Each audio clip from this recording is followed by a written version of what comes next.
Hello everyone and welcome back. In today's video, I'm going to show you how to upload files to Google Classroom step by step. Uploading files allows you to share documents, worksheets, presentations, and other learning materials with your students. So let's get started.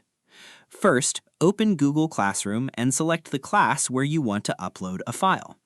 Next, click on the Classwork tab. If you're creating new material, click Create and then select Material. You can also upload files to an assignment or announcement. Enter a title for your material. Now click the Add button. From the menu, select File. Click Browse and choose the file from your computer. Once the file uploads, it will appear in your classroom post. You can upload multiple files if needed. After reviewing everything, click Post. Your file will now be available for students to access and download. And that's it. You've successfully uploaded files to Google Classroom. Thanks for watching this video. If you found this tutorial helpful, don't forget to like, subscribe, and turn on notifications for more Google Classroom tutorials and tips. See you in the next video.